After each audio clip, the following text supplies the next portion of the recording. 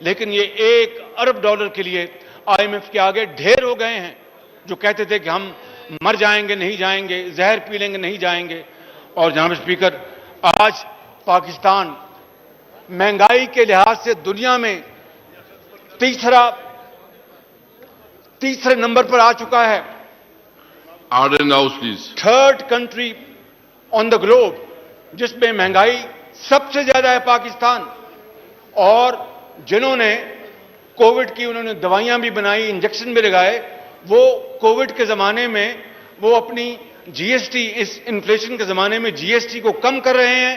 اور ہماری حکومت جی ایس ٹی جو ہے وہ ہر طرف نوزائیدہ دودھ پیتے بچوں کے دودھ کے اوپر بھی اب جی ایس ٹی لگایا جا رہا ہے. اندازہ کریں آپ جناب اسپیکر, میں اس کے بارے میں ابھی آپ کو بتاؤں گا. لیکن کتنا ظلم ہے کہ کوئی ان کو پوچھنے والا نہیں, کوئی ان کو اپنا ڈانٹنے والا نہیں, کوئی ان کو سمجھانے والا نہیں, ان کو کوئی مت دینے والا نہیں کہ آپ کیا کر رہے ہیں. آپ مہنگائی کا یہ طوفان جو لے کے آ رہے ہیں, اس سے نوزائیدہ بچے, شیر خوار بچے. جناب اسپیکر, یا تو ان کو چپ کرا لیں یا پھر Please. میں No رک cross جاتا talk, ہوں. please. Please, please. آپ no cross talk. آپ نہ کریں بات. please. No cross talk, please. No cross talk. دیکھیں ابھی ایک منٹ. آپ پلیز no cross. جی پلیز. آپ تھوڑا حوصلہ رکھیں, پلیز آپ حوصلہ رکھیں. اس کے بعد اسد عمر صاحب تفصیلی جواب دے دیں گے, پلیز. لیکن جناب اسپیکر, یہ کس نے کہا تھا کہ اگر مہنگائی ہوتی ہے تو وزیر اعظم چور ہوتا ہے؟ یہ میں نہیں کہہ رہا, ایک شخص نے کنٹینر پہ کھڑے ہو کے کہا تھا. اور یہ کس نے کہا تھا کہ جناب اسپیکر بجلی اور گیس اور عام اشیاء کی قیمتیں بڑھتی ہیں تو وہ وزیر اعظم چور ہوتا ہے. آج جو آنریبل فائنانس منسٹر اپنے اس منی بل میں جو مہنگائی کا ایک نیا طوفان لے کے آ رہے ہیں, میں اس کے بارے میں ابھی آپ کی خدمت میں گزارش کروں گا. لیکن یہ کون تھا وہ شخص جو کہتا تھا کہ اگر بجلی کی قیمتیں بڑھیں گی اور تیل کی قیمتیں بڑھیں گی, ڈیزل کی قیمتیں بڑھیں گی تو وزیر اعظم چور ہوگا؟ یہ نواز شریف نے نہیں کہا, یہ شاہد عباسی نے نہیں کہا. یہ ایک ایسا شخص ہے جو کہ دن رات کنٹینر پہ کھڑے ہو کے یہ باتیں کرتے تھے.